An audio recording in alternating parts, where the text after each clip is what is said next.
जय हिंद मित्रों। आज आप सभी के बीच गोदान का भाग 5वां चल रहा है। और जैसे कि हमने प्रीवियस के क्लासेस में ये गोदान उपन्यास को किस प्रकार लेके चलना है आगे, कंटिन्यूएशन में उसी प्रकार चल रहे हैं। और आपको याद दिलाएं तो पिछला जो कहानी रहा है, इसका उपन्यास कैसे कैसे क्रम से बढ़ा है। और यहाँ देखिए मैंने पूरे पात्र को लगा दिया था। और गोदान उपन्यास की शुरुआत कहाँ से हुई थी और अभी आप कहाँ तक पहुँचे हैं, एक बार वापस से मेमोराइज कराने की कोशिश करती हूँ, है ना। इसके बाद फिर हम आगे उपन्यास को कंटिन्यू करते हैं। देखिए उपन्यास कहाँ से शुरुआत हुआ था कि धनिया से बातचीत हो रही थी। और होरी की बातचीत से फिर ये हुआ कि वो जा रहे थे राय साहब के यहाँ, जो वहाँ के जमींदार थे। जमींदार साहब के यहाँ वहाँ गए, मिलने गए। और जमींदार साहब इनसे मिले। जब वो जा रहे थे तो रास्ते में वो भोला से मिले थे। और भोला से बातचीत हुई किसकी, गाय की, है ना। भोला को होरी ने क्या किया था, एक प्रलोभन दिया था। प्रलोभन क्या दिया था, भोला को प्रलोभन ये दिया था कि उनकी शादी करा देंगे। और इससे खुश होकर भोला ने भी इनको गाय देने की, और बीवी बिना पैसे के होरी को गाय देने के लिए हाँ कर दिया था। और आज जब हम लोग देख रहे हैं कि कहानी कहाँ तक पहुंची, उपन्यास कहाँ तक पहुंचा है, तो एक ऐसा दिन आ गया कि जब भोला जो है भूसा ही लेने उनके घर पे आए हुए। किनके घर पे आए हैं, होरी के घर पे आए हुए हैं। और होरी के घर पे जब ये लेने आए हैं, और होरी प्लस इनका बेटा गोबर, ये दोनों मिलकर उनके यहाँ भूसा खुद लेके गए हैं। क्यों, क्योंकि इनको लग रहा है कहीं ना कहीं इतनी अच्छी गाय हमको फ्री फंड का मिल जाएगी। तो एक कहीं ना कहीं ये लालच बस है कि गोबर और उनका बेटा, गोबर और उनके पिता होरी दोनों लोग गए हैं। इनकी माँ जो है धनिया, वो भी इसमें बहुत साथ दे रही है। और जब गोबर जाता है वहां पे, तो गोबर क्या होता है कि जो भोला होते हैं, भोला की बेटी होती है जो कि विधवा बेटी होती है, उनके पति नहीं रह जाते, नाम उनका होता है कि जुनिया। ये जाके जुनिया से मिलते हैं और यहाँ पे प्रेम प्रसंग चलता है, फिर स्टार्ट हो जाता है। और वापस फिर ये अपने घर आ गए, गोबर भी आ गए हैं, साथ ही भोला भी आ गए। और भोला मेहतो ने ये कह दिया है कि अब जब मन करे आके क्या कर सकते हो कि गाय लेकर जा सकते हो। और अब ऐसा दिन है कि इनके मन में ये है कि हाँ, भोर होते ही गोबर को उधर भेज दिया जाए और गाय क्या हो, घर पे आ जाए, जितनी जल्दी आ जाए उतना ही अच्छा हो। होरी को रात भर नींद नहीं आती है क्योंकि उन्हें पता है कि आज गाय आने वाली है। नीम के पेड़ तले अपनी बांस की खाट पर पड़ा बार बार तारों की ओर देखता था। गाय के लिए एक नाद गाड़नी है। अब गाय आएगी तो उसके लिए नाद वगैरह है ना कि पूरी तैयारी होगी, क्योंकि एक तो ये ऐसा तो है नहीं आलस भरे, बल्कि ये इनका स्वप्न है, जैसे एक स्वप्न पूरा जैसे होना होता है, ऐसे होरी का ये है कि गौ माता आ रही है इनके द्वार पे, तो इनका एक बहुत बड़ा स्वप्न पूरा हो रहा है। तो उनको नींद नहीं आ रही है खुशी के मारे। गाय के लिए एक नाद गाड़नी है, बैलों से अलग उसकी नाद रहे तो अच्छा है। अभी तो रात को बाहर, मतलब बता रहे हैं कि अभी तो रात को बाहर ही रहेगी, लेकिन चौमासे में उसके लिए कोई दूसरी जगह का ठीक करना होगा। बाहर लोग नजर लगा देंगे, कभी कभी तो ऐसा टोना टोटका कर देते कि गाय का दूध ही सूख जाता है, थन में हाथ ही नहीं लगाने देते, लात मारती है, नहीं, बाहर ठीक नहीं होगा। और बाहर नाद भी कौन गाड़ने देगा। कारिंदा साहब नजर के लिए मुंह फुलाएंगे, छोटी छोटी बात के लिए राय साहब के पास फरियाद लेके जाना उचित भी नहीं रहेगा। और कारिंदे के सामने मेरी सुनता कौन है, उनसे कुछ कहूँ तो कारिंदा दुश्मन हो जाए। जल में रहकर मगर बैर से, मतलब कह रहे हैं कि जल में रहकर मगर से बैर करना लड़कपन है। देखिए आपको कई चीजें ऐसी मिलेंगी कि जिसको आपको व्याख्यायित करना है। अब ये है कि जल से नहीं, जल से नहीं, अगर आप कहें कि आप क्या है, जैसे एक मछली है कि मछली जल में रह रही है, यानी जल में रहकर आप जल में ही रह रहे हो। और जल में ही रहकर अगर आप मैं मगर से बैर कर रहे हो तो मान के चलो आपके अस्तित्व पर संकट है। ये यही कह रहे हैं कि जल में रहकर मगर से बैर करना क्या है, मतलब अपने ही अस्तित्व पर आप कह सकते हैं कि एक तरीके से चुनौती देने जैसा है। और ये वो कर नहीं सकते, इसलिए कहते हैं कि चलो ठीक है, नाद बांधना होगा, वो क्या करेंगे, घर में अंदर ही बांध लेंगे। कौन जागा, जो कारिंदा आते राय साहब के, उनसे मुरवत करने या मुंह मारने कौन जाएगा उधर, कोई मतलब है नहीं, जाने का मतलब है। फिर ये हुआ कि ठीक है, कोई बात नहीं, जल में रहकर मगर से तो बैर करना लड़कपन होगा, भीतर ही बांध दूंगा। आंगन है तो छोटा सा, लेकिन एक मड़ैया डालने से काम चल जाएगा। अभी पहला ही बयान है, 5 शेर से कम तो दूध देगी क्या, शेर भर तो गोबर ही को चाहिए, रुपया दूध देकर कैसे ललचाती है। इनकी बेटी का नाम हमने बताया था कि दो बेटी थी, एक सोना थी और सोना बड़ी वाली थी, और जो दूसरी वाली थी वो दूसरी रूपा थी।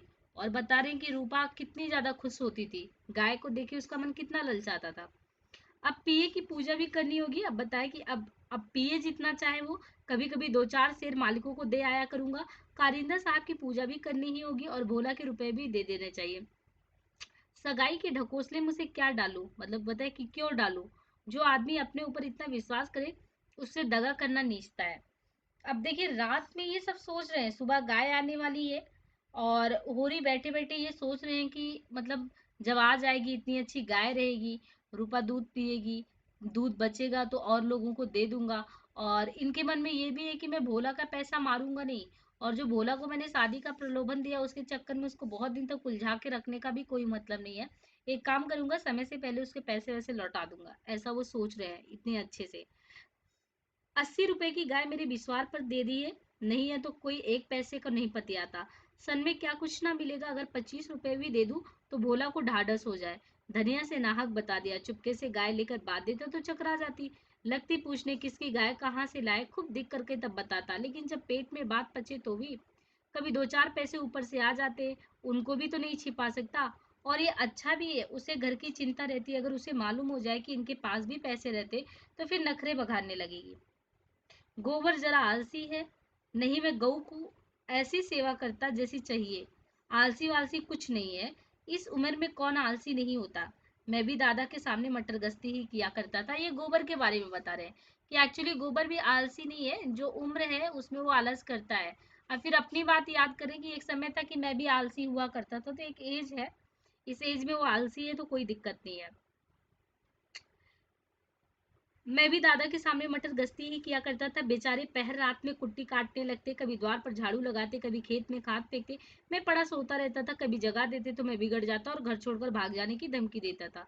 लड़के जब अपने माँ बाप के सामने भी जिंदगी का थोड़ा सा सुख नहीं भोगेंगे, तो फिर जब अपने सिर पर गई तो क्या भोगेंगे। दादा के मरते ही क्या मैंने घर नहीं संभाल लिया। सारा गांव यही कहता था कि होरी घर बर्बाद कर देगा, लेकिन सिर पर बोझ पड़ते ही मैंने ऐसा चोला बदला कि लोग देखते रह गए।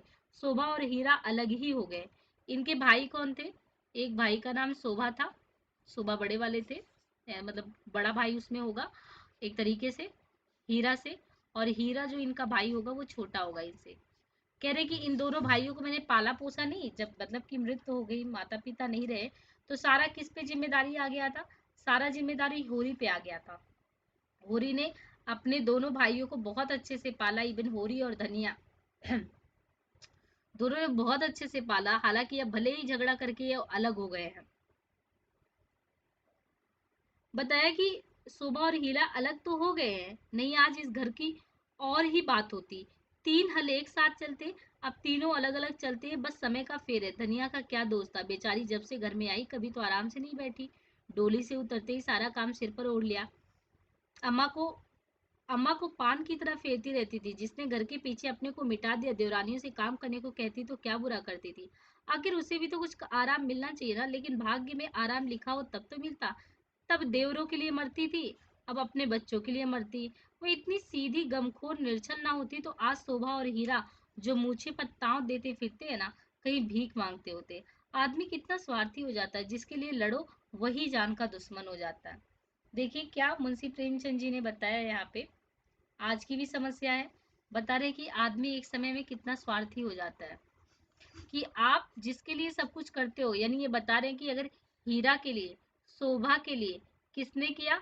धनिया ने किया और मैं किया। आज वो लोग इतने स्वार्थी हो गए कि आज मुझसे ही लड़ने के लिए तैयार है और मुझसे ही क्या है, अलग भी है। तो जिसके लिए लड़ो वही जान का दुश्मन हो जाता। होरी ने फिर पूर्व की ओर देखा, शायद भिनसार हो रहा है, गोबर काहे को जगने लगा। नहीं कह के तो यही सोया था कि मैं अंधेरे में ही चला जाऊंगा, जाकर नाद तो गाड़ दूं, लेकिन नहीं, जब तक गाय द्वार पर नहीं आ जाएगी नाद गाड़ना ठीक नहीं। कहीं भोला बदल गया तो, या फिर किसी कारण से गाय नहीं दी तो सारा गांव तालियां पीटने लगेगा। चले थे गाय लेने, पट्टे ना इतने फूर्तों से नाद गाड़ दी, मानो इसी की कसर थी। भोला है तो अपने घर का मालिक, लेकिन जब लड़के सयाने हो गए तो बाप की कौन चलती। कामता और जंगी अकड़ जाए तो, ये कामता और जंगी का हमने बताया था। ये जो भोला है, इनके दो बेटे थे, इनके बेटों का नाम था एक कामता और जंगी। ये हुआ कि भले ही भोला मान गए हैं, भोला तो भले ही मान गए थे, किससे खुश होकर, होरी से खुश होकर, लेकिन जरूरी तो ये थोड़ी है कि उनके बेटे कामता और जंगी भी बात को मान जाए। ये बैठे बैठे सोच रहे हैं कि पता लगा भी नाद गाड़ दूं, है ना, और वो गाय देने से क्या करे, मना कर दे। और जैसे ही मना कर देगा तो फिर ये गांव वाले तो फिर देखते रहते हैं कि नाद कैसे गड़ा, क्यों गड़ा, कहाँ से गाय लाने वाले थे, फिर खामखा बेइज्जती होती। और ये अपने सिर पर ये मोल लेने वाले नहीं थे, बेइज्जती सहने वाले नहीं थे। फिर क्या हुआ, ये सहसा गोबर चौंक कर उठा, बैठा और आंखें मलता हुआ बोला, अरे ये तो भोर हो गया, तुमने नाद गाड़ दी दादा। होरी गोबर के सुगठी शरीर और चौड़ी छाती की ओर गर्व देखकर और मन में ये सोचते हुए कि कहीं इससे गोरस मिलता तो कैसा पट्टा हो जाता, बोला, नहीं अभी नहीं गाड़ी। सोचा कहीं ना मिले तो नाहक भद्दा हो। गोबर ने त्योरी चढ़ाकर कहा, मिलेगी क्यों नहीं, उनके मन में कोई चोर बैठ जाए, चोर बैठे या डाकू, गाय तो उन्हें देनी पड़ेगी। अब गोबर कह रहा है, नहीं उनको देनी ही पड़ेगी, कुछ भी हो जाए देना तो पड़ेगा। गोबर ने और कुछ नहीं कहा, लाठी कंधे पर रखी और चल दिया। होरी उसे जाते देखता हुआ अपना कलेजा ठंडा करता रहा। अब लड़की की सगाई में देर नहीं करनी चाहिए, यानी ये बैठ के सोच रहे हैं कि क्या करना है। अब लड़के की सगाई में क्या करनी है, देर नहीं करना है, उसका भी क्या करना है, घर बसा देना है। जा रहा है गोबर, 17वां बता रहे कि गोबर का लग चुका है, मगर कैसे, कहीं पैसे की भी तो दर्शन हो। अब बता रहे कि गोबर का उस तरीके से देखे तो 17वां, है ना, मतलब एज जो है वो 17 का इसका हो गया है। और ये सोच रहे हैं कि कहीं ना कहीं उसका भी क्या करना चाहिए, हाथ पीले कर देने चाहिए। लेकिन वही प्रॉब्लम है कि पैसे नहीं है, कहीं कैसे पैसे की दर्शन हो तो बात बने। जब से तीनों भाइयों में अलगोजा यानी अलग हुए हैं, घर की साख जाती रही है। मैं तो लड़का देखने आते पर घर की दशा देखकर मुंह फीका करके चले जाते हैं। दो एक राजी भी हुए तो रुपए मांगते, 200-300 लड़की का दाम चुकाए और इतने ही ऊपर से खर्च करे तब जाकर ब्याह हो। कहाँ से आए इतने रुपए, रास खलियान में तुल जाती, खाने भर को भी नहीं बचता, ब्याह कहाँ से करे। और अब तो सोना ब्याहने योग हो गई है। अब बता रहे गोबर तो हुआ जो सुआ, सोना जो इनकी बड़ी लड़की है वो भी क्या है, अब ब्याहने योग्य है, उसकी भी शादी का समय आ गया है, निकट हो गया है। और गोबर से ज्यादा जरूरी तो सोना की शादी हो गई है, ऐसा वो सोच रहे हैं बैठ के। फिर कहते हैं कि अब इसकी भी शादी की होगी, कहाँ से लाए इतने रुपए, रास खलियान में तुल जाती है और कुछ मिलता भी नहीं है। लड़के का ब्याह नहीं हुआ तो ना सही, लड़की का ब्याह ना हुआ तो सारी बिरादरी में हंसी होगी, पहले तो उसी की सगाई करनी फिर पीछे देखा जाएगा। एक आदमी ने आकर राम राम किया और पूछा, तुम्हारी कोठी में कुछ बास होंगे, मैं तो। होरी ने देखा दमड़ी बसार सामने खड़ा है। एक होरी से आके, किसने, मतलब सुबह का टाइम है, उधर गोबर निकल चुके हैं, होरी के सामने आके आ रहा है और एक दमड़ी बसार करके है, ये गांव के ही वहां से है दमड़ी बसार। इनकी भी हरकत आप देखेंगे अभी कैसे करेंगे ये दमड़ी बसार महोदय है, ये आके पूछते हैं, नाटे काले खूब मोटे चौड़े मुंह, बड़ी मुंह लाल आंखें, कमर में बांस कटिन, ये सब काटने के कटार हैं। साल में एक दो बार आकर चीके कुर्सियां बोड़े टोकरियां आदि बनाने के कुछ बांस ले जाते हैं। ये किस लिए आते हैं, क्योंकि जो होरी का घर है वहां पे वो बांस वगैरह लगाए हुए हैं, ये बांस लेने के लिए आते हैं, टोकरी ओकरी बुनने के लिए। उनसे पूछते हैं कि हैं, होरी प्रसन्न हो गए कि मुट्ठी गर्म होने की कुछ आशा बदी। चौधरी को ले जाकर अपनी तीनों कोठियां मतलब दिखाई, मोल भाव किया और 25 रुपए सैकड़े में 50 बासों का बयाना लिया। अब यहाँ ध्यान दीजिएगा कितने में बयाना हुआ, 25। ये हुआ कि ठीक है 25 में आप ले, कोई दिक्कत नहीं, मोल भाव हुआ, 25 रुपए सैकड़े में हुआ। फिर दोनों लौटे, होरी ने उसे चिलम पिलाई, जलपान कराया, तब रहस्यमय भाव से बोला, मेरे पास कभी 30 रुपए से कम में नहीं जाते थे। किसने बोला कि 30 रुपए से कम नहीं जाते थे, भले ही आज जो मैं 25 में दे रहा हूँ 30 से कम नहीं जाता था, लेकिन तुम घर के आदमी हो, तुमसे क्या मोल भाव करता। तुम्हारा वह लड़का जिसकी सिगाई सगाई हुई थी अभी परदेश से लौटा कि नहीं। चौधरी ने चिलम का दम लगाकर खांसते हुए कहा, उस लौंडे के पीछे तो मेरा मैटम है। तो जवान बहू घर में बैठी थी और बिरादरी की एक दूसरी औरत के साथ परदेश पे मौज कर रहा है। बहू भी दूसरे के साथ निकल ली, बड़ा नाकिस जाते में तो किसी की नहीं होता। कितना समझाया कि तू जो चाहे खा, जो चाहे पहन, मेरी नाक ना कटवा। मुद्दा कौन सुनता है, औरत को भगवान सब कुछ दे, रूप ना दे, नहीं वह काबू में नहीं रहती। देखिए प्रेमचंद जी क्या कहते हैं, आपको यहाँ समझना होगा। प्रेमचंद जी ने उपन्यास में कहीं ना कहीं मनोवैज्ञानिक जो हमारी सोच होती है है ना, मनोवैज्ञानिकता के आधार पे अगर देखा जाए, मना मस्तिष्क में हमारे क्या चलता है वो भी दिखाया है।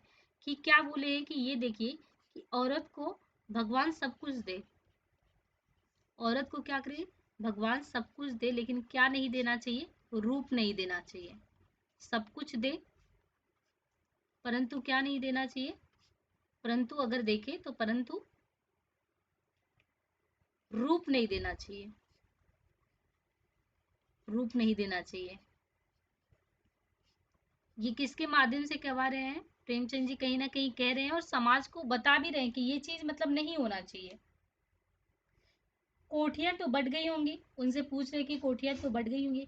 होरी ने आकाश की ओर देखा और मानो उसकी महानता में उड़ता हुआ बोला, सब कुछ बढ़ गया चौधरी, जिनको लड़कों की तरह पाला पोसा। अब ये किसकी बात कर रहे हैं, अब अपने दोनों भाइयों की बात कर रहे हैं कि जो हीरा थे प्लस शोभा। अब ये अपनी कथा, वो अपने बेटे की कारनामे बता दिए, ये इन दोनों की कारनामे बता रहे हैं कि हीरा और शोभा, जिनको मैंने पाला पोसा बड़ा किया, वो भी अलग हो गए। 4 दिन की जिंदगी में क्यों किसी से छल कपट करूं, और अभी क्या करेंगे, तुमसे पैसे लेंगे, क्योंकि बांस वगैरह जो काटा जा रहा है वो सभी भाइयों का एक साथ है। तो कहते देखो भाई, उनको पाला पोसा, बड़े हुए, बराबर की हिस्सेदारी है, बट भी गए। दोनों भाइयों के बारे में बता रहे हैं, लेकिन भाई का हिस्सा खाने की अपनी तो नीयत नहीं थी। इधर अगर आपसे 25 रुपए अभी मिलेंगे ना, तो 25 रुपए में जितना जितना हिस्सा होगा उनका उनको बांट देंगे। 4 दिन की जिंदगी में क्यों किसी से छल कपट करूं, ऐसा ये खुद कह रहे हैं। नहीं कह दूं कि 20 रुपए सैकड़े में बेचा था। अब देखिए, होरी की चालाकी आपको देखने को मिलेगी। फिर कह रहे नहीं तो उनसे कह देता कि मैंने 20 रुपए में बेचे हैं, और खुद रख लेता। मान लीजिए मैं 10 रुपए रख लेता, उन लोगों को 5-5 दे देता, है कि नहीं, ऐसा कह सकते हैं वो। लेकिन बता रहे मैं ऐसा हूं नहीं ना, मैं ऐसा करूंगा नहीं, क्योंकि अपनी नीयत उस प्रकार की नहीं है। किससे कह रहे हैं, दमड़ी बसार से कह रहे हैं। तो दमड़ी बसार भी सुनता है और थोड़ा समझता है। अब किसान किसान की बात ऐसा थोड़ी है कि बिल्कुल वो समझ से परे ही होगा। जब इन्होंने कहा तो वो भी भावनाएं कुछ समझ लिया। नहीं कह दूं कि 20 रुपए सैकड़े में बेचे तो उन्हें क्या पता लगेगा। तुम उनसे कहने थोड़े ही जाओगे, तुम्हें तो मैंने बराबर अपना भाई समझा है। व्यवहार में हम भाई के अर्थ को कितना ही दुरुपयोग करें, लेकिन उसकी भावना में जो पवित्रता वो हमारी कालिमा से कभी मलिन नहीं होती। होरी ने इनडायरेक्टली ये प्रस्ताव करके चौधरी के मुंह की ओर देखा कि वो स्वीकारता है या नहीं। उसके मुख पर कुछ ऐसे मिथ्या विनीत भाव प्रकट हुए जो भिक्षा मांगते समय मोटे भिक्षुकों पर आ जाते हैं। चौधरी ने होरी को आसन पाकर चाबुक जमाया। हमारा तुम्हारा पुराना भाईचारा है, मैं तो ऐसी बात है भला, लेकिन बात यह है कि ईमान आदमी बेचता है तो किसी लालच से। 20 रुपए नहीं, मैं 15 रुपए कहूंगा, लेकिन जो 20 रुपए के दाम लो। अब देखिए, अभी तो पहले 20 में तय हुआ था। अब दमड़ी बसार बात भाप लिया, उसने भी कहा चौके मार देना चाहिए। उसने कहा देखो, अगर आप मुझसे 25 लेते हो तब तो ये बात नहीं बनेगी। अगर आप मुझसे इसके 25 की जगह अगर आप 20 रुपए लेते हो, तो मैं मतलब बता दूंगा कि 20 लोगे तो मैं बोल दूंगा कि 15 ही लिया था, मतलब 15 में ही खरीदा था। तो जब 15 में ही खरीदा था, तो मान लीजिए अगर कि सामने वाला 7.5 इतना कर रहा है, तो 7.5 में ऐसा डिवाइड करके हो जाएगा। तो कुल मिला के एक लोग को ज्यादा 5 रुपए मिल जाएंगे, है ना। और सामने वाले को पता लगेगा कि जो बेचा गया वो 15 में बेचा गया, लेकिन एग्जैक्टली 20 में बेचा गया। तो मतलब ये दोनों लोगों में साठ गांठ हो गई। उन्होंने कहा कि अगर इतने में बेचते हो तो बात बनेगी। होरी ने खिसियाकर कहा, तुम तो चौधरी अधेर करते हो, 20 रुपए में कहीं ऐसे बात जाते हैं क्या। ऐसे क्या, इससे अच्छे बात जाते 10 रुपए पर। हाँ, 10 कोस और पश्चिम चले जाओ, मोल बास का नहीं शहर के नगीचे होने का है। आदमी सोचता है जितनी देर वहां जाने में लगेगी उतनी देर में तो 2-4 रुपए का काम हो जाएगा। सौदा पट गया। चौधरी ने मिर्ची उतार कर छान पर रख दी और बांस काटने लगा। ऊख की सिंचाई हो रही थी। हीरा बहू कलेवा लेकर कुएं पर जा रही थी। हीरा की बहू, ये हीरा जो भाई था इनकी, कह सकते हैं कि पत्नी थी। तो एक तरीके से आप कह सकते हैं कि हीरा की ये पत्नी है, और ये सबसे मतलब छोटी है। तीनों देवरानी वगैरह, देवरानी जेठानी छोटी है सबसे। ये कहाँ जा रही थी, ये बता रहे थे कि कहीं बाहर जा रही थी। वो अपने घर की मालकिन थी। उसी के विद्रोह से भाइयों में अलग हुआ था। यानी सबसे ज्यादा अगर देखा जाए तो हीरा की जो पत्नी थी, हीरा की पत्नी की वजह से ही अलगाव हुआ था घर में। सबसे बड़ा रीजन यही था। तो आप थोड़ा सा इनका विचार या इनका व्यवहार समझ सकते हैं कि किस प्रकार, क्योंकि अलगाव के कारण बनी है। और हीरा अपनी बहू, अपने घर की वो मालकिन है यानी ये पत्नी, और धनिया को परास करके शेर हो गई थी। हीरा कभी-कभी उसे पीटता था, अभी हाल ही में मारा भी था। कई दिन तक खाट से नहीं उठ पाई थी, लेकिन अपने पदाधिकार वह किसी तरह छोड़ती नहीं थी। हीरा क्रोध में उसे मारता था, लेकिन चलता था इसकी इशारों पर ही। हीरा उसको मारता ज़रूर था, लेकिन वही है ना कि मारने के बाद भी वो किस पे? पत्नी के इशारों पर ही चलता था। मतलब कहीं न कहीं पत्नी की आप कह सकते हैं कि क्षेत्राधिकार घर पे ज़्यादा था। लेकिन कभी-कभी स्वामी को लात मारकर उसी के आसन से नीचे चलता। कलेवे की टोकरी सिर से उतार कर बोली, 15 रुपए में हमारे पास नहीं जाएंगे। अब ये रास्ते से गुजर रही, जैसे ये रास्ता है और यहाँ पे आप देख रहे हैं कि वृक्ष लगा हुआ है। अभी सारे भाइयों में उतना अलगाव हुआ, लेकिन ये वृक्ष वगैरह जो है ये सब बटा नहीं है। और 15 रुपए में बताया किसने? कि दमड़ी बसार ने बताया। जब ये जा रही रास्ते से उसने देखा, वो झकिया गई। उसने कहा कि भाई ये मेरा बांस क्यों काट रहे हो? दमड़ी बसार ने कहा तुम चुपचाप निकल जाओ, है ना, और मैंने जिनसे मोल भाव करना था वो कर लिया और 15 रुपए में मैं ले रही हूँ। अब इसको गुस्सा आ गई, इनको पत्नी को, इनको गुस्सा आई, कहे कि 15 रुपए में हमारे बांस नहीं जाएंगे, तुम यहाँ से चलते बनो। तो चौधरी ने कहा, हाथ रोककर कहा, बांस मोल लिए, 15 रुपए सैकड़े का बयाना हुआ है, सेत में नहीं काट रहे। हीरा वो अपने घर की मालकिन थी और ऐसे तो मतलब वो अपने उस पे उतर आती है कि ऐसे कैसे, मतलब। तो उसने कहा, हीरा बहू अपने घर की मालकिन, उसी के विद्रोह से मतलब ये सब हुआ था। चौधरी औरत जात से इस विषय में बातचीत करना नीति विरुद्ध समझते थे। उसने बोला कि 15 में नहीं जाएगा। तो चौधरी को लगा छोड़ो यार, क्या मुंह लगते हैं, लेकिन जाकर आदमी को भेज दे, जो कुछ कहना हो आकर कहे। तो उसने कहा, जब उसने कहा कि नहीं नहीं चलो निकल लो, उसने कहा एक काम करो, जाके तुम हीरा को भेज दो, हीरा से हम बात कर लेंगे, तुमसे क्या मोह लगे। बात नहीं करना चाह रहे थे, उन्होंने बोला कि उनको भेज दें। हीरा बहू जो थी, इसका नाम पुन्नी था एक्चुअली। ये जो थी, जो लड़ाई झगड़ा करने पहुंची है, इनका नाम क्या है? पुन्नी। अब पुन्नी को लग रहा है यार मैं अपने घर की मालकिन हूँ, मुझसे मुझसे ये बात करने के बजाय क्या करे, जाके हीरा को भेजो। ऐसा कैसे होगा? और हीरा बहू का नाम पुन्नी था, बच्चे दो ही थे, लेकिन ढल गई थी। बनाव श्रृंगार से समय के आघात का शमन करना चाहती थी, लेकिन गृहस्थी में भोजन ही का ठिकाना नहीं था। श्रृंगार के लिए पैसे कहाँ से लाती? इस अभाव और व्यवस्था ने उसकी प्रकृति को जल सुखाकर कठोर और शुष्क बना दिया था, जिस पर एक बार फावड़ा भी उचट जाता था। समीप आकर चौधरी का हाथ पकड़ने की चेष्टा करती हुई बोली, आदमी को क्यों भेज दूं? जो कुछ कहना मुझसे कहो। मैंने कह दिया मेरा बांस नहीं जाएगा। वो ठन गई पुन्नी। चौधरी हाथ छुड़ाता था और पुन्नी बार बार पकड़ लेती थी। 1 मिनट तक ये हाथापाई होती रही। अंत में चौधरी ने उसे जोर से पीछे धकेल दिया। अब इसको क्या किया? ये दमड़ी बसार यानी एक तरीके से जो चौधरी महाराज हैं, महाराज जी है, इन्होंने क्या किया? अब इनको गुस्सा आया। चौधरी ने क्या किया? पुन्नी को क्या किया? ढकेल दिया। अब यहाँ से महाभारत शुरू हुई कि आपने एक लेडीज को ढकेला, तो ढकेला कैसे? जब उसने उसको ढकेल दिया तो पुन्नी धक्का खाकर गिर पड़ी, मगर फिर संभली और पांव से तल्ली निकालकर फिर मुंह पे लग गई, अंधाधुंध जमाने लगी उनके मुंह पे। अब बसोर होकर उसे ढकेल दे। उसका यह अपमान मारती जाती और रोती भी जाती। वो मार भी रही थी उनको धक्का मुक्का और भी रो भी रही थी। चौधरी उसे धक्का देकर नारी जात पर बल का प्रयोग करके गच्चा खा चुके थे। खड़े खड़े मार खाने के सिवाय संकट से बचने के अलावा उनके पास कोई रास्ता नहीं था। पुन्नी का रोना सुनकर होरी भी दौड़ते आए। पुन्नी ने उन्हें देखकर और जोर से चिल्लाना शुरू कर दिया। होरी ने समझा चौधरी ने पुनिया को मारा है। अब देखिए होरी को क्या गलती हो गई कि पुन्नी कहाँ झापड़ खाई है, किसके हाथ से? चौधरी के हाथ से। इतने में तो होरी गर्म हो गए। उनको लगा भले ही अलग हो गया, और इसका क्या मतलब? हमारी एक तरीके से वो बहू बेटी लगती है, और इस तरीके से आप झापड़ कैसे उन पे कर सकते हैं? और खून ने जोश मारा और अलगोजो की ऊंची बात को तोड़ता हुआ, मतलब अलगाव की जो बात थी उसको तोड़ता हुआ सब कुछ अपने अंदर समेटने के लिए बाहर निकल पड़ा। चौधरी को जोर से एक लात जमाकर बोला, अब अपना भला चाहते हो तो चौधरी यहाँ से निकल लो, तुम्हारी लाश उठेगी यहाँ से। तुमने अपने को समझा क्या? तुम्हारी इतनी मजाल कि मेरी बहू पर हाथ उठाओ? चौधरी कस्में खा कर अपनी सफाई देने लगा। तल्लियों की चोट में उसकी अपराधी आत्मा मौन थी। वो शांत था, सब कुछ देख रहा था। यह लात उसे निरपराध मिली और उसके फूले हुए गाल आंसुओं से भीग गए। उसने तो बहू को छुआ भी नहीं था। क्या वह इतना गंवार है कि महतो के घर की औरतों पर हाथ उठाता? होरी ने अविश्वास करके कहा, आंखों में धूल मत झोंको चौधरी, तुमने कुछ नहीं कहा तो बहू झूठ मूठ तो रोएगी नहीं। रुपए की गर्मी है तो वो निकाल दी जाएगी, अलग है तो क्या हुआ? तो एक खून है ना। अब देखिए कितना भी अलगाव है, लेकिन होरी को आप देखिए कि होरी आज भी, होरी का अपनत्व देखिए कि परायेपन का, भले अलगाव हो गया है, लेकिन अपनत्व का एहसास, जो अपनों का एक अधिकार होता है, वो चीज़ दिखा दी है कि हम भले ही अलग हो गए, इससे हमको कमज़ोर मत समझो। आखिर खून तो एक ही है ना।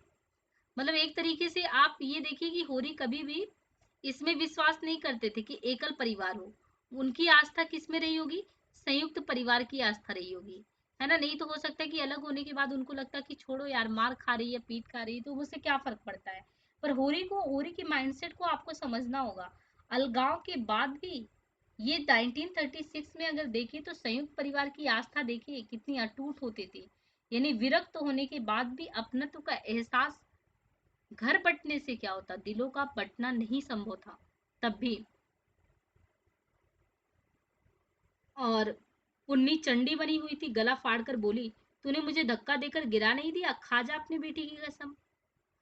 हीरा को भी खबर मिली कि चौधरी और पुनिया में लड़ाई हो रही। चौधरी ने पुनिया को धक्का दिया, पुनिया ने उसे तल्लियों से पीटा, उसने फिर वही छोड़ा और अंगी लिए घटने स्थल पे आ गया। अब ये होरी तमके मतलब तमतमाते हुए चले आए कि देखिए पुनिया फिर क्या हरकत कर रही है। वो पुनिया की हरकत से पहले से वाकिफ है कि कितनी नाटक करती है वो। गांव में अपने क्रोध के लिए प्रसिद्ध थे हीरालाल।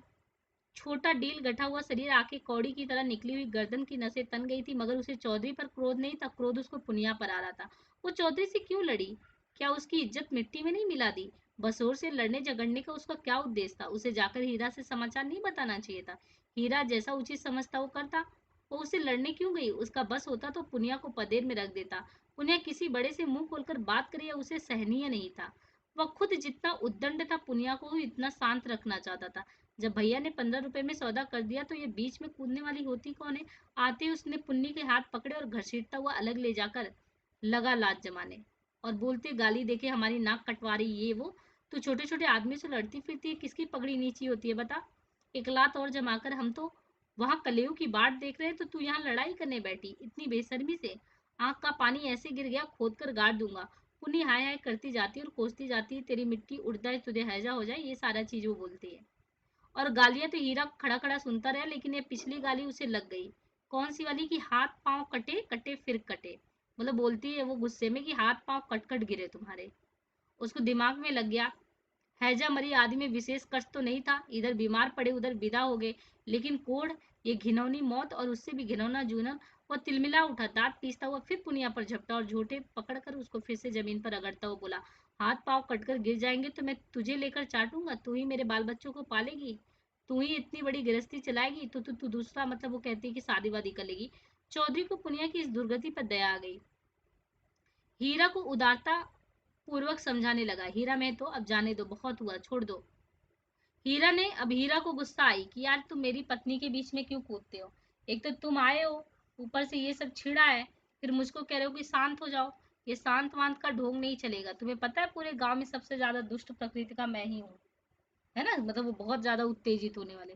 बोले कि तुम तो पहले शांत बैठो, नहीं मेरे क्रोध में पड़ जाओगे तो बुरा होगा। औरत जात इस तरह बकती है, आज को तुमसे लड़ रही है, कल को किसी और से लग रही। तुम भले मानस हो, हंसकर टाल गए, दूसरा तो बर्दाश्त नहीं करेगा, दो चार जमा देगा तो मेरी आबरू क्या रह जाएगी? इस ख्याल ने उसके क्रोध को फिर भड़काया। लपका था कि होरी ने दौड़कर पकड़ लिया और हाथ को पीछे। अब क्योंकि बड़ा भाई थे ना, होरी जो थे, होरी जो थे इनके, ये बड़े भाई हैं, और बड़े भाई होने के नाते ये बहुत सम्मान भी करता था। भले ही अलगाव हो गया था, लेकिन सम्मान उतना ही करता था। होरी आके हीरा का हाथ पकड़ लेते हैं, और पकड़ने के बाद होरी जब पकड़ लिए तो कहे कि अरे छोड़ो, देख तो लिया दुनिया ने, बड़े बहादुर, अब क्या उसे पीस कर तुम पी जाओगे? हीरा अब भी बड़े भाई का अदब करता था, सीधे सीधे न लड़ता था, चाहता तो एक झटके में अपना हाथ छुड़ा लेता, लेकिन इतनी बेअदबी ना कर सका वो। मैंने मतलब वो बताया कि कोई बेअदबी नहीं किया, मैंने सही कर दिया, 15 रुपए सैकड़ों में तय था। कहाँ तो पुन्नी रो रही थी, कहाँ झमक कर बता रहा है कि उठी और अपना सिर पीट कर बोली, लगा दे घर में आग, मुझे क्या करना है, भाग फूट गया कि तुम जैसी कसाई के पाले पड़ी। लगा दे घर में आग, उसने कलेऊ की टोकरी वहीं छेड़ दी और घर की ओर चली। हीरा गर्जा, वह कहाँ जाती, चल कुएं पर, नहीं खून पी जाऊंगा। पुनिया के पांव रुक गए, इस नाटक का दूसरा अंक ना खेलना चाहती थी। चुपके से टोकरी उठाकर रोती हुई कुएं की ओर उसने क्या किया, चल दिया। हीरा भी पीछे पीछे चला। होरी ने कहा, अब फिर मारधाड़ मत करना, इससे औरत बेशरम हो जाती है। धनिया ने द्वार पर आकर हाँक लगाई। तुम वहां खड़े खड़े क्या तमाशा देख रहे हो, कोई तुम्हारा सुनता भी है कि शिक्षा ही देने पहुंच जाते हो। उस दिन इसी बहुरिया ने तुम्हें घूंघट की आड़ में ढारी जार कहा था, भूल गए? बहुरिया होकर पराए मर्दों से लड़ गई तो डांटी नहीं जाएगी। अब धनिया कह रही कि ज्यादा वो कूद रही थी तो कूदने दिए होते, तुम काहे टपक पड़े उधर। होरी द्वार पर आकर नटखटपन के साथ बोला, और जो मैं इसी तरह तुझे मारूं तो क्या कभी मारा नहीं? जो मारने की साथ बनी हुई है, इतनी बेदर्दी से मारता तो तू घर भाग कर भाग जाती। पुनिया बड़ी गमखोर है। ओहो, ऐसे होते तो बड़े दर वाले हो। अभी तक मार का दाग बना हुआ है। हीरा मारता है तो दुलारता भी है, तुमने खाली मारना सीखा, दुलारना कहाँ सीखा? अभी धनिया अपनी शिकायत बता रही है। जब होरी कहते कि देखो अगर मैं मारता तो इतने में तो तुम छोड़ के चली जाती, तो धनिया कहती क्या मैं नहीं मार खाती? मेरे और उसमें तो अंतर ये है कि कम से कम हीरा जो है मारता है तो प्रेम भी करता है, पर तुम तो सिर्फ मारने जानते हो, इसके अलावा कुछ नहीं जानते। तो वो कहता है अच्छा रहने दो, बहुत अपना बखान मत कर, तू ही रूट रूट कर नहर भागती है। जब महीनों खुशामद करता तब जाकर आती थी, जब अपनी गरज सताती तब मनाने जाते थे, ऐसा वो बताते। वैवाहिक जीवन के प्रभात में लालसा अपनी गुलाबी मादकता के साथ उदय होती और हृदय के सारे आकाश को अपने माधुर्य की सुनहरी किरणों से रंजित कर देती। फिर मध्याह्न का प्रखर ताप आता है। ये आपको देखिए जो वाक्य है ना, ये बहुत इंपॉर्टेंट है, इससे क्वेश्चन आपके बिल्कुल बन सकते हैं। ये जो बोला गया है प्रेमचंद जी द्वारा कि वैवाहिक जीवन के प्रभात में लालसा अपनी गुलाबी मादकता के साथ उदय होती है, इन चीजों को आपको समझना है कि कह क्या रहे हैं कि वैवाहिक जीवन अगर देखा जाए तो क्या होता है। बता रहे कि वैवाहिक जीवन जो होता है जब वो प्रारंभ होता है तो कहीं ना कहीं वो होता नहीं कि एकदम लालिमा के साथ आ रहा है, बहुत प्रेम के साथ आ रहा है उसमें, क्योंकि अभी आपने आगे कुछ नहीं जिया एकदम। आप कह सकते हैं कि नहीं, बिल्कुल आप प्रारंभिक स्टेज पे हो। कोई भी चीज आप प्रारंभिक में करो ना उबन होती ना कुछ होती है। ये स्थिति जो है, पहला चरण जो है, ये पहला चरण, ये पहले चरण में कह रहे हैं कुछ ऐसी ही स्थिति है। लेकिन समय के साथ क्या होता है, जब वैवाहिक जीवन के प्रभात में लालसा अपनी गुलाबी मादकता के साथ उदय होती है और हृदय के सारे आकाश को अपने माधुर्य की प्रेम की सुनहरी किरणों से रंजित कर देती, फिर कौन सा आता है? फिर आता है सेकेंड टर्म, जिसको कह सकते हैं कि मध्याह्न। जैसे आप मान लीजिए कि सुबह दोपहर शाम, आप देखिए ना सुबह सुबह आया और सूर्य की किरण आप देखिए उस समय लालिमा के साथ आएगा, चारों तरफ अपने क्या करेगा, प्रकाश को क्या करेगा, एकदम बिखेर देगा, विखेर वगैरह। और फिर आप तो देखिए कि मध्याह्न में कहाँ पे चढ़ जाता है, एक ऐसी भी स्थिति आती है। फिर मध्याह्न का प्रखर ताप आता है। ये मध्याह्न का यानी आप कह सकते हैं कि आपके जीवन में बाल बच्चे और वो सब, तो एक स्थिति आती है कि मध्याह्न का ताप आता है। ताप आने के बाद क्षण क्षण पर बकुले उठते और पृथ्वी कांपने लगती है। लालसा का सुनहरा आवरण हट जाता है और वास्तविकता अपने नग्न रूप में सामने आती, क्योंकि रियलिटी, एक्चुअल जो चीजें हैं जीवन की, वास्तविकता की शुरुआत अगर आप देखें तो यही मध्याह्न का समय होता है। जब आप जीवन में वही है कि पारिवारिक तरीके से अगर देखा जाए तो फिर बढ़ता है। आप देखते हैं कि जीवन में जो उतार चढ़ाव होता है वो प्रारंभ में नहीं, बल्कि ये उतार चढ़ाव का मेन जो होता है फेज, आप कह सकते हैं कि ये जो आपका सेकेंड राउंड है, ये सेकेंड राउंड में उतार चढ़ाव का आता है, वास्तविकता से आप रूबरू होते हो कि जीवन ये है। फिर लालसा का जो सुनहरा आवरण वो समय के साथ हट जाता है और वास्तविकता अपने नग्न रूप में आ जाती है। इसके बाद आता है विश्राम में, विश्रा विश्राम का समय। इसके बाद आता है विश्राम में। ये ऐसे हुआ जैसे आप देखते हैं कि ब्रह्मचर्य जीवन हो गया, ब्रह्मचर्य के बाद आप देखते हैं कि गृहस्थ जीवन हो गया, है ना, गृहस्थ की भी बाद आप ब्रह्मचर्य में है, गृहस्थ में भी है। फिर गृहस्थ के बाद आप सन्यास के उसमें आ जाते हैं। तो ऐसे मतलब 4 आश्रम आपको बताया गया है कि किस तरीके से आपको आश्रम मतलब वो होता है कि विद्यार्थी का जीवन है, फिर गृहस्थ का है, फिर आप एक तरीके से सन्यास वाला भी जीवन ले लेते हो, तो लास्ट में पूरा मतलब आश्रम पद्धति आपके यहाँ बताई गई है। तो ये कुछ जैसे पद्धति है, ऐसे यहाँ पे बताया गया है कि एक मध्याह्न का समय एक प्रारंभिक है और एक सायंकाल का आता है जिसको हम विश्राम में या संध्या कहते हैं। तो ये जो संध्या का समय है, बेसिकली संध्या के समय में बताया गया है कि शीतल और शांत, जब हम थके हुए पथिकों की भांति दिन भर की यात्रा का वृत्तांत कहते और सुनते हैं तटस्थ भाव से, मानो हम किसी ऊंचे शिखर पर जा बैठे जहां नीचे का जन रू मतलब जन रुरव हम तक नहीं पहुंचता हो। ये बहुत बड़ी मतलब एक तरीके से हमने कहा ना कि एक साइकोलॉजिकल रूप में अगर देखा जाए तो मनोवैज्ञानिक तरीके से देखा जाए तो बीच बीच में इन्होंने प्रेमचंद जी ने अपनी बातों को कह ही दिया उपमा देके कि जीवन के भी 3 चरण होते हैं। और आप देखिए एक लालिमा से युक्त था, लालिमा से युक्त जो चरण था कहीं ना कहीं वो प्रारंभिक स्थिति थी। फिर आप जब परिपक्व स्थिति में उतार चढ़ाव के साथ होते हैं, वो आपका मध्याह्न काल हो गया। अगर आप समय के साथ इसको ले समय के साथ अगर ले तो जीवन भी कुछ इसी तरीके से। फिर सायंकाल या शांत, जब बिल्कुल शांत है, इंसान ढल चुका है, जीवन का लास्ट उसका है, वो ढल चुका है, अनुभव का अपना खजाना ले चुका है, ये इसमें इन्होंने बताया। धनिया ने आंखों में रस भरकर कहा, चलो चलो बड़े बखान करने वाले, जरा सा कोई काम बिगड़ जाए तो गर्दन पर सवार हो जाते हो। होरी ने मीठे उल्हाने के साथ कहा, ले अब ये तेरी बेइंसाफी मुझे अच्छी नहीं लगती। धनिया, भोला से पूछ, मैंने उनसे तेरे बारे में क्या कहा था? धनिया ने बात बदल कर कहा, देखो गोबर गाय लेकर आता है खाली हाथ। चौधरी ने पसीने में लथपथ आकर कहा, मैं तो चलकर बांस गिन लो, कल ठेला लेकर उठा ले जाऊंगा। होरी ने बांस गिनने की जरूरत न समझी। चौधरी ऐसा आदमी नहीं है, फिर एक आध बांस बेसी ही काट लेता तो क्या होता, रोज ही तो मंगनी बांस काटते रहती है। सालगों में तो मंडपे बनाने के लिए लोग दर्जनों बांस काट ले जाते हैं। चौधरी ने 7.5 रुपए निकाल कर हाथ में रख दिए। होरी ने गिनकर कहा और निकाला होरी ने गिनकर कहा, और निकालो, हिसाब से 2.5 और होते हैं। चौधरी ने बेमुरौवत से कहा, 15 रुपए में तय हुए थे कि नहीं? 15 रुपए में ही नहीं, 20 रुपए में तय हुए थे। मैंने बताया था ना कि अब चौधरी साहब को देख लीजिए, पहले तो 25 था, 25 के बाद 20 हुआ था, 20 के बाद अभी इतना होने के बाद उन्होंने बोला कि अब तो मैं 15 दूंगा, हिसाब किताब बराबर। अगर ज्यादातर टी टा किया तो जाके मैं क्या करूंगा, होरी को क्या नाम है, इनके भाई जो थे दोनों, शोभा और हीरा, जो कि अपने भाई होरी पे एक तरीके से बहुत ज्यादा विश्वास करते थे, बोले कि अगर नहीं करेंगे तो हम इन लोगों को जाके बताएंगे कि होरी ने क्या किया, आप लोगों के साथ नाइंसाफी किया, आप लोगों से झूठ बोला। मुझसे तो ये 20 रुपए लिए ऐट लिए, लेकिन आप लोगों को बोला 15 रुपए। होरी कभी ही नहीं चाहता था, होरी अपने भाइयों के सामने बहुत अच्छा था, उनका विश्वास पात्र था, वो लोग सम्मान करते थे। हीरा, मैं तो ने तुम्हारे सामने 15 रुपए कहे तो बुलाओ। तय तो 20 रुपए में ही हुए थे चौधरी, अब तुम्हारी जीत है, जो चाहो कहो। 2.5 रुपए निकलते तो तुम दो ही दे दो। मगर चौधरी कच्ची गोलियां न खेला था, अब उसे किसका डर, होरी के मुंह में तो ताला पड़ा हुआ था। क्या कहे, माथा ठोक कर रह गया, बस इतना बोला, ये अच्छी बात नहीं है चौधरी, 2 रुपए दबाकर राजा तो नहीं हो जाओगे? चौधरी तीक्ष्ण स्वर में बोला, और तुम क्या भाइयों के थोड़े से पैसे दबाकर राजा हो जाओगे? 2.5 रुपए पर अपना ईमान बिगाड़ रहे थे, उस पर मुझे उपदेश देते हो कि अभी पर्दा खोल दूं तो सिर नीचा हो जाएगा। होरी पर ये बात सुनकर जैसे सैकड़ों जूते पड़ गए। चौधरी तो रुपए सामने जमीन पर रखकर चला गया, पर वह नीम के नीचे बैठा इसी देर तक पछताता रहा, वह कितना लोभी और स्वार्थी, इसका उसे आज पता चला। चौधरी ने 2.5 रुपए दे दिए होते तो वह खुशी से कितना फूल उठता, अपनी चालाकी को सराहता कि बैठे बिठाए 2.5 रुपए मिल गए। ठोकर खाकर ही तो हम सावधानी के साथ पग उठाते। देखिए, फिर आपको एक संदेश दिया गया इसके माध्यम से कि होरी ने क्या किया, इंसान क्या होता है, इन्होंने बताया कि जो चालाकी हमने दिखाई है, चालाकी के बारे में बता रहा है कि जब तक हमें ठोकर नहीं लगती ना, तब तक हम चीजों को समझते नहीं है। कह रहे हैं कि ठोकर खाकर ही तो इंसान क्या होता है, सही रास्ते पर आता है।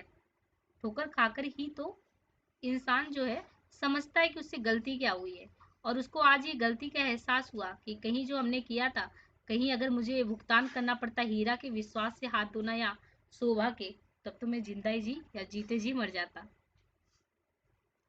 और बाहर आई तो रुपए जमीन पर पड़े देखे, गिनकर बोली, और रुपया क्या 10 नहीं चाहिए? होरी ने लंबा मुंह बनाकर कहा, हीरा ने 15 रुपए में दे दिए थे तो मैं क्या करता? हीरा, 5 रुपए में दे दे, हम नहीं देते इन दामों में। वह मारपीट हो रही थी, मैं बीच में क्या बोलता? होरी ने अपनी पराजय अपने मन में ही डाल ली, जैसे कोई चोरी से आम तोड़ने के लिए पेड़ पर चढ़े और गिर पड़ने पर धूल झाड़ता हुआ उठ खड़ा हो कि कोई देख ना ले। जीत कर अपनी धोखेबाजियों की डींग मार सकते हैं, जीत से सब कुछ माँ पे, हार की लज्जा तो पी जाने की ही वस्तु है। धनिया पति को फटकारने लगी कि ऐसे सुअवसर उसे बहुत कम मिलते थे। पूरी उससे चतुर था, पर आज बाजी धनिया के हाथ थी। हाथ मटकाकर बोली, क्यों ना हो, भाई ने 15 रुपए कह दिए तो तुम कैसे टोकते? अरे राम राम, लाडले भाई का दिल छोटा हो जाता कि नहीं? फिर जब इतना बड़ा अनर्थ हो रहा था कि लाडली बहू के गले पर छुरी चल रही थी, तो भला तुम कैसे बोलते? उस वक़्त कोई तुम्हारा सर्वस्व लूट लेता। होरी चुपचाप सब सुनता रहा, बोला भी नहीं। झुंझलाहट हुई, क्रोध आया, खून खौला, लेकिन शांत रहा। धनिया ने कुदाल छीन कर कहा, क्या अभी सवेरा है जो ऊख गोड़ने चले? सूरज देवता माथे पर आ गए, नहाने धोने जाओ, रोटी तैयार है। होरी ने धुना कर कहा, मुझे भूख नहीं है। धनिया ने जले पर नून छिड़का, हाँ, काहे को भूख होगी, बड़े भाई ने लड्डू खिला दिए ना, भगवान ऐसे सपूत भाई सबको दे। होरी बिगड़ा, क्रोध अब रस्सियां túज रहा था, तू आज मार खाने पर लगी है। धनिया ने नकली विनय को नाटक करने को कहा, क्या करूं, तुम दुलारी इतना करते हो कि मेरे सिर पर आ जाता है। तू घर में रहने देगी कि नहीं? घर तुम्हारा मालिक, तो मैं भला कौन होती हूँ निकालने वाली? होरी आज दुनिया से किसी तरह का पेश नहीं पा सकता था, यानी झगड़ा नहीं कर रहा था। उसका अकल जैसे कुंद हो गया था। इन व्यंग बाड़ों को रोकने के लिए उसके पास कोई ढाल नहीं था। धीरे से कुदाल रखा और गमछा लेकर नहाने चल दिया। लौटा कोई आधे घंटे में, मगर गोबर अभी तक आया नहीं था। अकेले कैसे भोजन करे?